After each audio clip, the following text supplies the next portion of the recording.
বন্ধুরা, আজ বানাচ্ছি আমি ঘরোয়া পদ্ধতিতে একদম অরিজিনাল পিনাট বাটার। তো সবার প্রথমে বাদামগুলো আমি ওভেনেতে ভাজতে দিয়েছি। ভেজে খোলাগুলো পরিষ্কার করে মিক্সির জারে দিয়ে একটা পেস্ট বানিয়ে নিলাম। এরপরে দেবো স্বাদ মতন পিঙ্ক সল্ট, তোমরা চাইলে নর্মাল সল্টও দিতে পারো। আর মিষ্টির জন্য আমি কোনো চিনি দেবো না, দেবো খেজুর।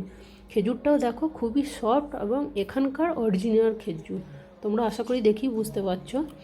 দিয়ে খেজুরটা পেস্ট করে নিয়ে বাস মিষ্টির পরিমাণটা ঠিকঠাক হয়ে গেলেই একদম পিনাট বাটার রেডি। আর সাথে আছে ব্রেড আর গরম গরম চা। তো ব্রেডের ওপরে এভাবে লাগাও আর খাও, একদম দারুণ খেতে। কি দরকার বাজার থেকে কিনে আনা, এসব তো উপকরণ সবসময় বাড়িতে থাকে। চাইলেই ব্রেড বাজার থেকে নিয়ে এসে এভাবে পিনাট বাটার বানিয়ে অবশ্যই তোমরা এভাবে বাড়িতে ট্রাই করতে পারো। অবশ্যই এভাবে আমার ভিডিওটা দেখে ট্রাই করো একবার, আর আমাকে কমেন্টে জানিও কেমন লাগলো এই আইডিয়াটা। এই দেখো আমার ছেলে খাওয়া শুরু করে দিয়ে